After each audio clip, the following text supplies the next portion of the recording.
Today's episode of Inside Gaming Daily is sponsored by Postmates. You can use our code INSIDE for $100 of free delivery credit for your first 7 days when you download the Postmates app. Hey everybody, welcome back to Inside Gaming Daily for Monday! You don't clap. Sorry. Shut up, Amir. We're back from vacation, everybody. Sorry. He's sorry. We're already having tiffs. It's bad. We're ready to talk about something that we all did a lot of over the holidays, binge watching shows on Netflix. Not what I was gonna say. Okay, so this is technically video game related. We promise. Toss a coin to your gamer? Yeah, we're talking about the adaptation of The Witcher. Since it released on December 20th, it's become one of the biggest shows on Netflix. It's setting records, it's sparking new interest in the books and games. Pushing Lilyhammer off its pedestal. Good job. Even though the show released late in the year, it became the second most popular original Netflix show for all of 2019, trailing only the third season of Stranger Things. I basically forgot Netflix existed this year until this whole Witcher phenomenon blew up. Forgive me, BoJack, you just make me so sad. I want to watch you, but I already want to die. Please stop doing this to me. The show has also boosted the popularity of the Witcher 3 game. It's seeing a renewed interest on Steam, thanks to the success of the show. Right, Brian? Yeah, over the last month, its popularity spiked. What are you guys laughing about while I'm reading this? Connor just continues the streak of the worst possible segues. Anyway, the popularity of the game has really spiked. It's been setting records for peak concurrent players. It's up there with the most popular games on Steam, which is good. It deserves to be there, show notwithstanding. It's an amazing game, so it's good that people are discovering or rediscovering how good Witcher 3 is. It's very good. Been playing it a lot on my Switcher. Anyway, it's safe to say that the series that stars Henry Cavill as a slightly bug-eyed Geralt of Rivia is a home run. Seriously, please invest in better color contacts. He is cross-eyed and it freaks me out. When he sneers, it looks wild. But how closely does the show follow the books and the games? Because the story is a huge part of what made The Witcher successful. Yeah, we've seen other shows based on books, like Game of Thrones, which had a final season I'm still pretending was a horrible fever dream, deviate quite a bit from the source material, which can run the risk of pissing off the most loyal fans. But as long as the show has plenty of bathtub Geralt, of which there are a couple instances, I'm good. And it does. And he's so f***ing horny. Ew. You say that Dude, voice. Geralt man. Yeah, obviously. So, Brian, how faithful is this new Witcher show? Well, the answer is mostly, but we did some research, came up with a few major differences between the show versus the novels and the games, so buckle up. Here we go. I'm buckling. We buckled the opposite way. It's very good. That's how cars work. Is it really? Anyway, fair warning, we're about to get into some spoilers for the show. So if you haven't watched it yet and you don't want to get spoiled, get the hell out of here. Scram. Go watch it. Shoot. Hey. So before we get into like the very big differences, we're gonna talk about some stuff that's a little bit similar. So there are still 2 swords in the show, which is the same as in the books and the games. Geralt's signature weapons are needed depending on which type of monster he's battling. So he's got a silver sword for dem monsters, a more durable steel sword for the humans. This is definitely a major mechanic when battling in the games as well. You need to be able to switch between the 2 depending on who or what you're fighting. The difference is in the show, he's not carrying them on his back all the time like he is in the game. Kind of makes sense because, you know, it's a game mechanic versus like in the show, you don't need to be doing that. He's got them, don't worry. He's got 2 swords so you can chill. You can relax because those fight scenes still so good. Only need one sword for that. I You mean, do. like the first one in the pilot was the highlight of the whole episode. Sorry, I stabbed myself in my own fight scene. So now getting into the differences, Brian, what's different in the show about the characters? The big difference with the characters in the show is that we learn a lot more of their backstories compared to the books. That's definitely true for Yennefer, who the show reveals has sacrificed her ability to have children in order to become hot. So she's basically worthless now. Oh man, I mean, if you're sexy, you don't need a uterus. Am I right, boys? That was kind of weird, that was her whole thing. The books definitely established that sorceresses can't have kids, but they don't spell out the reason why, like the show does. The book, The Tower of Swallows, also alludes to her childhood as a hunchback. but very briefly. She can swallow all she wants with no uterus. All it's right, fine. everybody, That's settle not how it down. works, Come Brian. on. You have children. Meanwhile, the show tells us a lot more about Geralt's childhood too. Finally, little baby Geralt.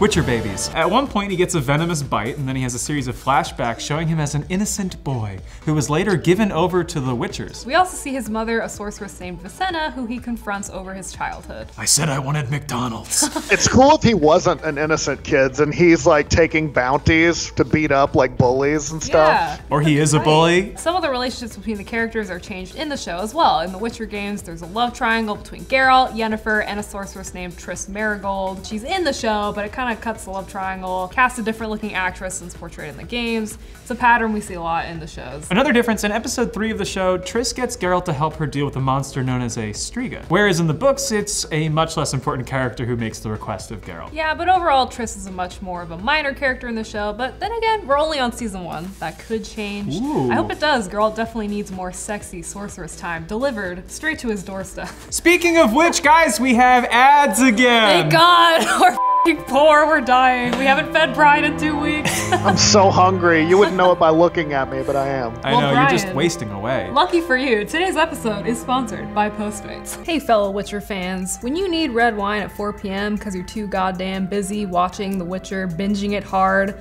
you need sushi at 9 p.m., you're still binging it, a breakfast burrito at 8 a.m. the next morning when you're still binging it, and then a sexy sorceress delivered right to your doorstep at 10 a.m., you can Postmate it. Postmates is your personal food delivery, grocery delivery, whatever kind of delivery service, all year round. Anything you're craving, Postmates can and will deliver. They're the largest on-demand network in the US and offer delivery from all the restaurants, grocery and convenience stores, and traditional retailers you could possibly want or need. So if you poop your pants, you can Postmate yourself some nice fresh undies. 24 hours a day, 365 days a year, Postmates will bring you what you need within the hour. No more trips to the store, you don't even need to know where the store is. Thank God, Postmates will deliver anything to you. Download the app for iOS or Android for free. You can browse local restaurants and businesses and track your delivery in real time. For a limited time, Postmates is giving our listeners $100 of free delivery credit for your first 7 days. To start your free deliveries, download the app and use our code INSIDE. That's code INSIDE for $100 of free delivery credit for the first 7 days when you download the Postmates app. Anything you need, anytime you need it. Postmate it, download Postmates, and save with our code INSIDE. Thanks, Postmates, for sponsoring today's episode. Today's episode of Inside Gaming Daily is brought to you by Denim. So Brian, we got any differences in major characters? Oh yeah, so as for major characters, Ciri, is it Ciri? How do we pronounce it? Yeah, Cirilla. Yeah, so as for major characters, Ciri is handled a bit differently in the show too. Aw, sweet little Ciri and her scream power and her hedgehog dad. Man, I love The Witcher.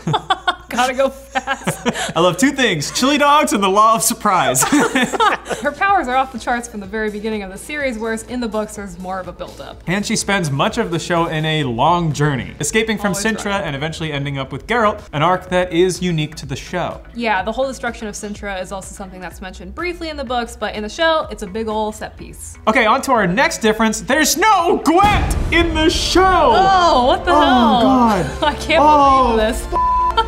Connor's crying. Ciri, scream power.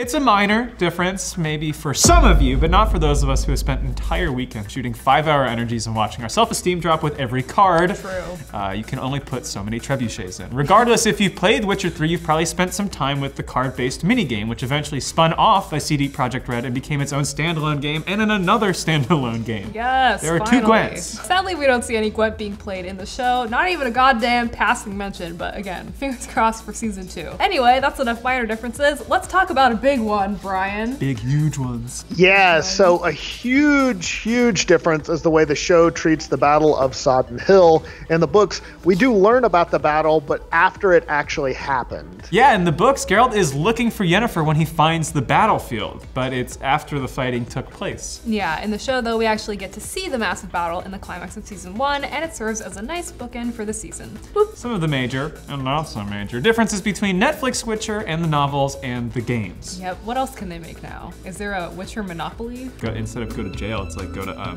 like old-timey jail.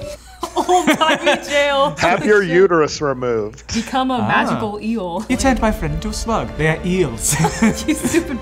Were you raised on a pig farm? Have you never seen an eel before? Oh my god, you dumbass! Now, obviously, we're only 1 season into the show, but it'll be interesting to see how the show continues to deviate or not from the source material. Of course, Witcher is hardly the only fantasy series that has deviated from the original books, as we mentioned earlier. Yeah, Game of Thrones famously deviated quite a bit from the books, and that was before the show even started picking up where the unfinished series left off. Yeah, there are whole characters and plot lines in the books that don't get mentioned in the show, and how some characters are portrayed can vary quite a bit, right, Brian?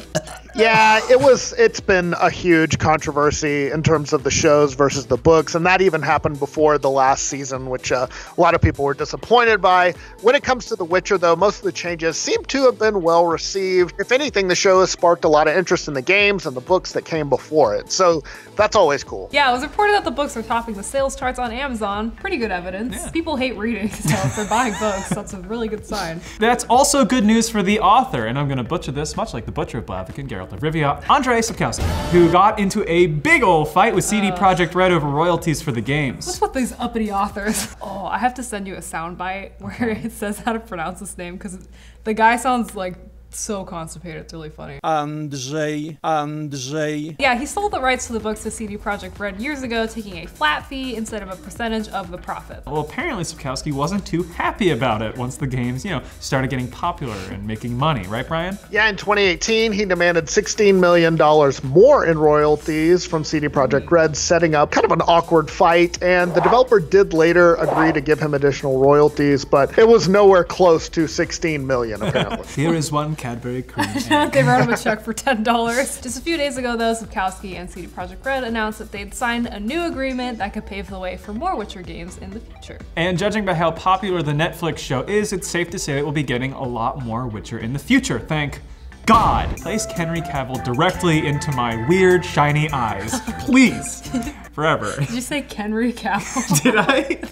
Henry. Kenry Cavill Carol correctly Kintu Kai Kais. Please, forever.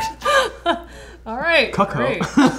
Pretty rare to see a big fat hungus dangling between our hero's legs. Look at Witcher 3, a game where you can go to a brothel, pay the madame, and go upstairs for a lengthy cutscene of Geralt laying pipe. There's a lot of boobs and butt, but no sign of any reproductive organs. How? Pray tell, are we supposed to know that they're not dry humping? I don't know. Are we simply to take it on good faith?